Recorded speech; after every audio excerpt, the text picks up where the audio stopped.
कृपा से उसकी कृपा बिना कुछ नहीं हो सकता, उसकी करुणा के बिना कुछ नहीं हो सकता। आपके और हमारे कोई पुण्य प्रबल हुए हों। वैसे तो हरियाणा वालों के सबके पुण्य सारी सृष्टि के लोगों के पुण्य से ज्यादा प्रबल हरियाणा वासियों के पुण्य होते हैं हमारे। उसका एक कारण है कि भगवान कृष्ण ने गीता का अगर ज्ञान दिया है तो हरियाणा की इस पवित्र धरा से दिया है, पवित्र भूमि से। और जिस भूमि पर आप और हम कथा सुन रहे हैं, गुरुग्राम की भूमि, गुड़गांव की पवित्र धरा,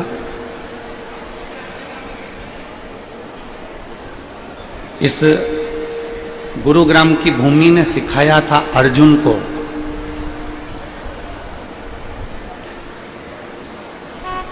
इस गुरुग्राम की भूमि ने सिखाया था भीम को, युधिष्ठिर को, नकुल को, सहदेव को। इस गुरुग्राम की भूमि ने, इस गुड़गांव की भूमि ने सिखाया था गुरु द्रोणाचार्य के माध्यम से कि अर्जुन, वृक्ष पर बैठा हुआ तोता दिख रहा, पर उसमें सबसे मुख्य दिखने वाली चीज क्या है? और इसी गुरुग्राम की भूमि से अर्जुन ने कह दिया था कि मुझे उस पक्षी की आंख नजर आ रही है। गुरु द्रोणाचार्य जी ने कह दिया था कि अपने लक्ष्य को देखो, बस अपने को अपना लक्ष्य देखना, अपने को अपना लक्ष्य नजर आना चाहिए, अपने को अपना लक्ष्य सम्मुख दिखना चाहिए, सामने नजर आना चाहिए। और वो लक्ष्य गुरुग्राम की इस पवित्र भूमि से गुरु द्रोणाचार्य जी ने अर्जुन को दिखा दिया। शिव महापुराण की कथा कहती है ऐसा ही लक्ष्य आपका और हमारा हो कि हम अपने लक्ष्य को देखें। पर दुनिया की जो रीति होती है, दुनिया का जो नियम होता है, दुनिया का जो क्रम होता है, वो अपने लक्ष्य को ना देखकर दुनिया का लक्ष्य देखते हैं।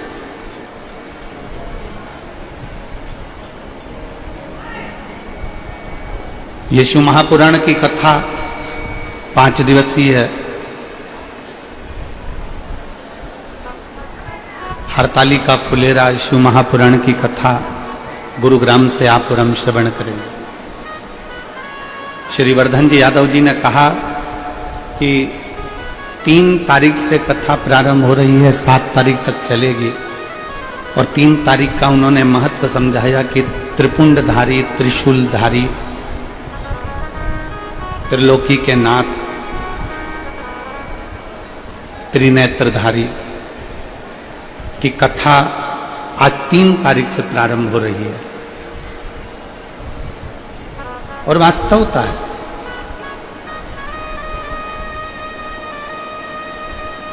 तीन चीजें हमारे सम्मुख में आती हैं।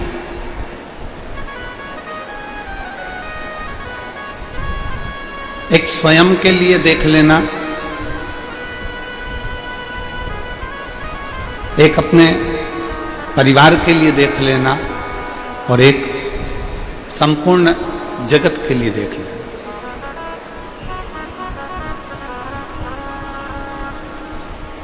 एक स्वयं के लिए देखना, एक परिवार के लिए देखना, और एक संपूर्ण जगत के लिए देखना। 3 चीजें हैं।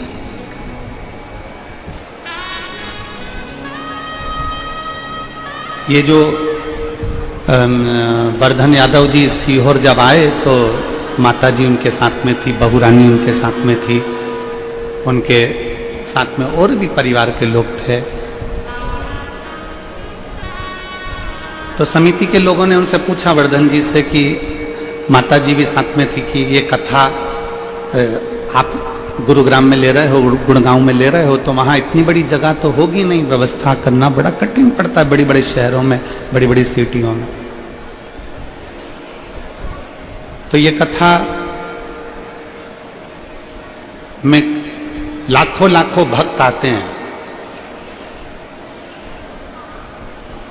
कैसे व्यवस्था होगी? आप क्या छोटे रूप में कराएंगे कि बड़े रूप में कराएंगे? तो वर्धन जी का एक शब्द बड़ा अच्छा था, मैं इसके लिए वर्धन यादव जी को धन्यवाद देता हूं कि उनका शब्द था, ये कथा केवल हमारे लिए नहीं, पूरे गुरुग्राम के लिए होना चाहिए, पूरे गुड़गांव के लिए होना चाहिए। मैं साधुवाद देता हूं वर्धन जी आपको, उसके लिए बहुत बहुत साधुवाद कि ये कथा केवल मेरे अपने लिए नहीं, ये कथा केवल मेरे अपने परिवार के लिए नहीं,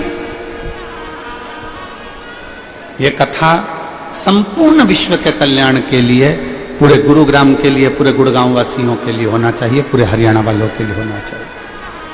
3 चीजें मेरे शंकर की पवित्र कथा कहती है कि 3 चीजें अपनी जिंदगी में होती है। एक, अपना भला सोचना, दूसरा अपने परिवार का भला सोचना, और तीसरा संपूर्ण क्षेत्रवासियों का, संपूर्ण देशवासियों का, संपूर्ण क्षेत्रवासियों का कल्याण सोचना। और जिसने अपने परिवार का विचार छोड़ा और संपूर्ण क्षेत्रवासियों के लिए अच्छा सोचना प्रारंभ करा, जगत में भोलेनाथ भी उसका हाथ पकड़कर आगे बढ़ाना प्रयास करते हैं, तो आगे बढ़ते हैं। शिव तत्व इसी को कहते हैं। भगवान शंकर की पवित्र कथा, शिव महापुराण की कथा यही वर्णन करती है। लाखों की संख्या में आप लोग आए हैं, बड़े ध्यान लगाकर अगर कथा सुनेंगे, अपना चित्त, अपना मन, अपनी वृत्ति शिव में अगर लगाएंगे, 5 दिन इन पंचम इंद्रियों को अगर हमने हमारे भगवान देवाधिदेव महादेव को समर्पित कर दिया, 5 दिन हमने ये पंचम इंद्रियां भगवान शिव को दे दी, अपना भीतर मन, चित्त, वृत्ति को हमने शिव को दे दिया, तो ये निश्चित है कि आप यहां से खाली नहीं जाएंगे। जब 5वें दिन जाएंगे तो आपकी झोली भी खुशियों से भरी होगी और अगली कथा में आपका भी पत्र होगा।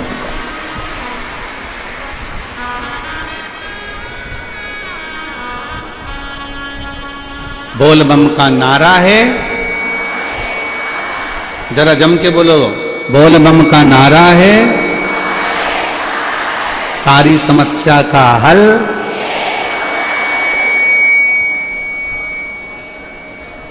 शिव तत्व की प्राप्ति हो। भगवान देवाधिदेव महादेव का चरित्र कहता है। एक सुंदर से प्रसंग से शिव महापुराण की कथा प्रारंभ हो रही है, सुंदर से प्रसंग से,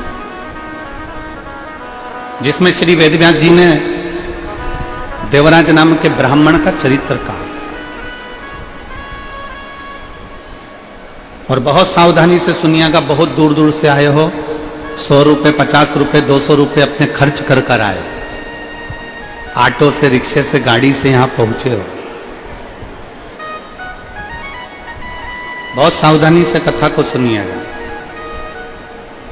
बहुत प्रेम से।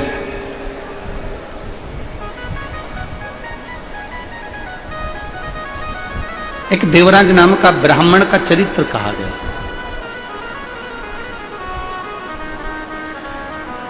और वो देवराज जिसने कभी शंकर भगवान के मंदिर की सीढ़ी नहीं चढ़ी, वो देवराज जो कभी शिवालय तक नहीं गया, वो देवराज जो कभी भगवान शंकर की चौखट तक नहीं गया, जिसने कभी भगवान शंकर के शिवलिंग पर 1 लोटा जल भी समर्पित नहीं करा, कभी उसने भगवान शंकर का कोई शिवालय नहीं देखा, कभी उसने भगवान शंकर का कोई देवालय, कोई शिवालय या शंकर भगवान के मंदिर में कभी वो गया ही नहीं। शिव के द्वार तक वो पहुंचा ही नहीं। और वेदव्यास जी कहते हैं कि देवराज नाम का ब्राह्मण जो ब्राह्मण के घर में जन्म ले लेता है, ब्राह्मण के कुल में जन्म ले लेता है, पर कभी ब्राह्मण कर्म नहीं कर पाता।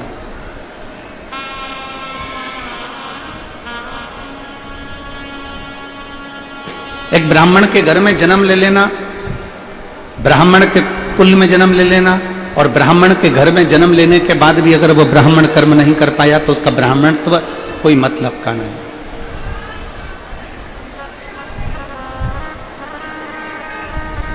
शिव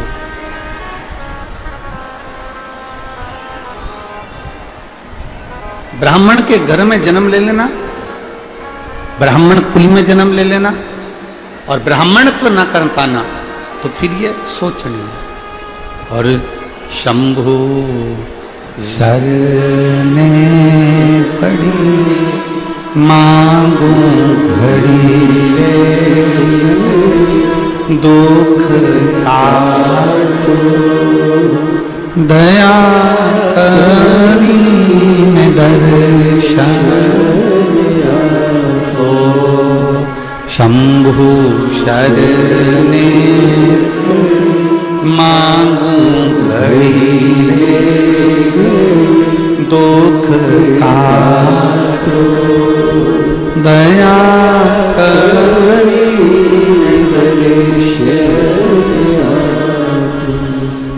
देवराज ब्राह्मण के घर में जन्म जरूर ले लिया, पर ब्राह्मण कर्म नहीं कर पाया।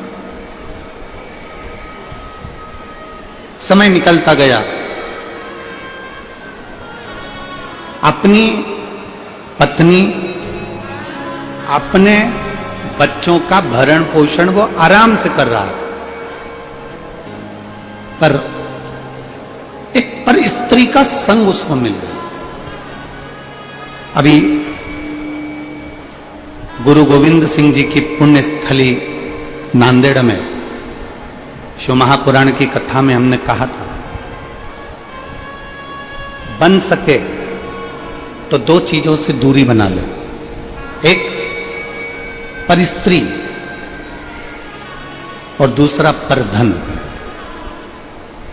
पराई स्त्री और पराया धन व्यक्ति को कब बर्बाद कर देता है उसको खुद भी मालूम नहीं पड़ पाता है, खुद भी नहीं देखता।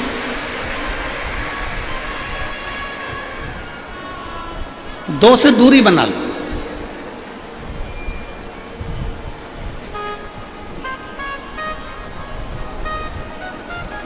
यहां तक शिव महापुराण की कथा कहती है कि पर स्त्री पर विदल और उत्पल ने अपनी दृष्टि दी थी, पर स्त्री पर लंकाधिपति रावण ने अपनी दृष्टि दी थी, पर स्त्री पर कौरव में से दुशासन ने पर दृष्टि दी थी।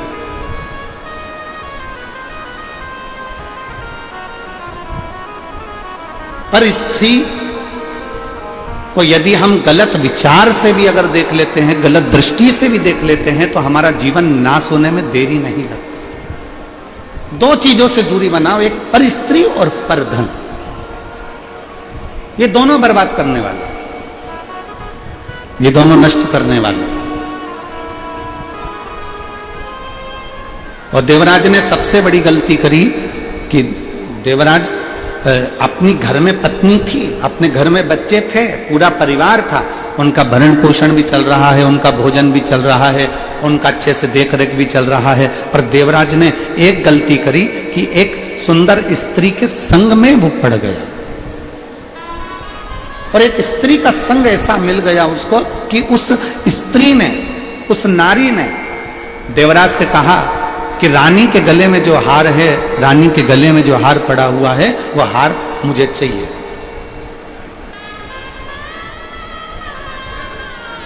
रानी के गले में जो हार पड़ा हुआ है वो मुझे चाहिए।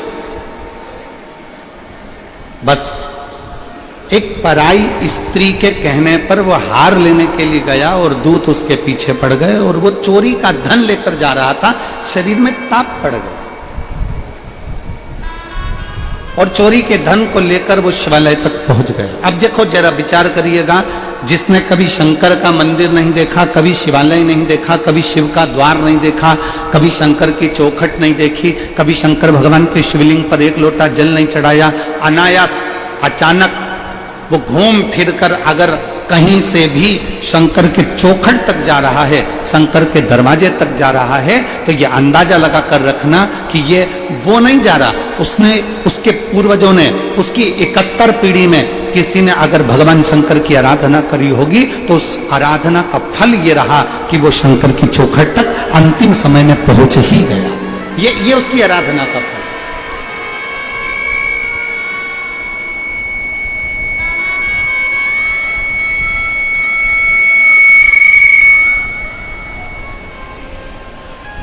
ये उसकी आराधना का फल है कि वो अंतिम समय में शिव की चौखट तक पहुंच ही गया।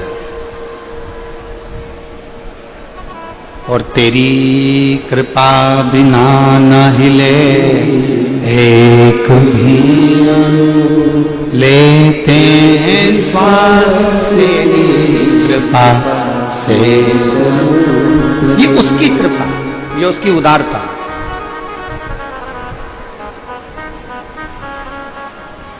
और मैं श्री टेकराम जी यादव जी को, श्री मुकुल जी यादव जी को, श्री हर्ष जी को, श्री वर्धन जी को, श्री लक्ष्य यादव जी को और यादव परिवार को मैं आज बहुत बहुत धन्यवाद देता हूं इस चीज के लिए कि आप अगर ये शिव महापुराण की कथा करवा रहे हैं, आपका तो पुण्य प्रबल हुआ ही है, और आपके घर के माता पिता, दादा दादी और उनके भी कोई पूर्वज रहे हों, उनके पुण्य जब प्रबल हुआ होगा।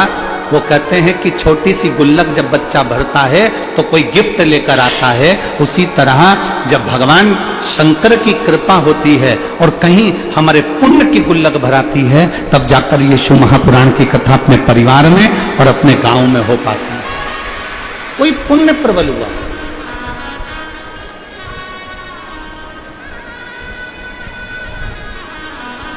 बिना पुण्यता का कुछ भी नहीं मिल सकता।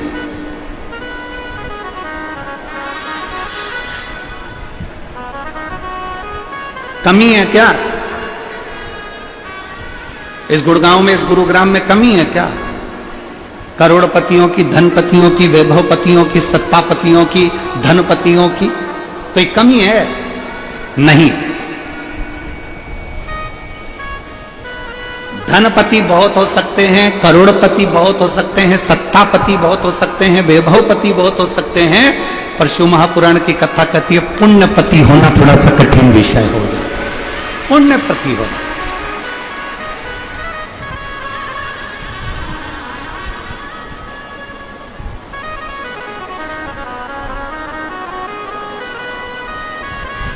स्वयं खा लेना सुकृति है, छुड़ाकर खा लेना विकृति है, और बांट कर खाना ये मेरे भारत देश की संस्कृति है।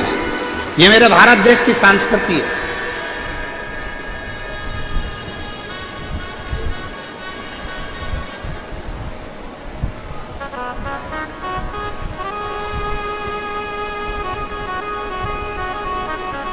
ये संसार की रीति है। पहले बहुत सारा धन जोड़ने के लिए पूरे शरीर का त्याग कर देता है, और फिर शरीर को ठीक करने के लिए पूरे धन का त्याग कर देता है। ये संसार की रीति है।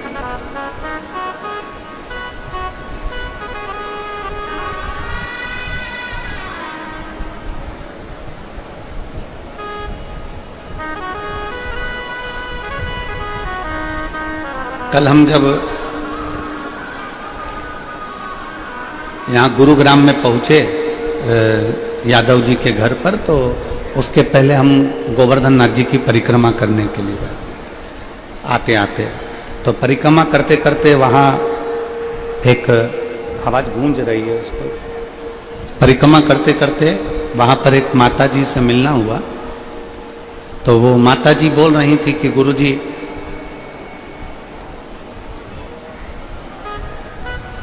हम बहुत दिन से माला जाप करते हैं। पहले हमारा मन माला में लग जाता था, आजकल हमारा मन माला में नहीं लगता। हमने कहा माता जी, जिसका मन माल में लग जाता है तो माला में नहीं लग पाता, और जिसका मन एक बार अगर माला में लग गया तो फिर दुनिया के ठाट में और दुनिया के वैभव में नहीं लग पाता। दोनों में अंतर है, दोनों में अंतर। माला जपते जपते जपते जपते तुम्हारा ध्यान भटक सकता है, माला जपते जपते तुम्हारा चित्त भटक सकता है। पर जीजियों, ए मेरी हरियाणा की ताइयों और मेरे हरियाणा के ताऊ, मेरी जीजियों, मेरे जीजाओं, बेटियों बेटाओं, मेरी माताओं, मेरे भाई, विचार कर कर बताना, माला जपते जपते ध्यान भटक सकता है, पर नोट की गड्डी गिनते गिनते ध्यान भटकता है क्या? अरे बोलो तो जरा जम के, अच्छे से बोलो जरा। भटकेगा। और अगर भटक भी गया ना, पति ने कहा, सुनो, पति ने कहा पूरे 100 नोट हैं और तुमने जो गिनने बैठी और गिनते गिनते उसमें 99 निकले, जो 99 निकले तो पति से कहा इसमें तो 99 नहीं, मैंने 100 दिए हैं, गिन फिर से। अब की बार उतने और पहले जितनी लगन नहीं लगी थी ना, उससे दुगनी लगन में उसने नोट गिनना चालू करा। फिर गिनी 1 2 3 4 5 6 और फिर लगन से नोट गिने। और जो लगन से गिने, गिनने में उसने फिर कह दिया नहीं 99। पति ने कहा हो ही नहीं सकते, मैंने 100 दिया। इतने में पत्नी ने कहा तुम गिन ले, ले तू गिन, ले पकड़, गिनो तुम। और पति ने जो गिनना चालू करा कि जरा गिनो अच्छे से, तो पति ने फिर गिना तो वास्तव में वो 99 नोट थे। पति ने अपनी पत्नी से कहा कि मैंने 1 नोट तुझे कम दिया था, पर सत्य मायने में तू नोट तो बड़ी लगनता से गिनती है, ये सिद्ध हो गया है, बड़ी लगनता से। माला के मन के गिनना, मन भटक सकता है,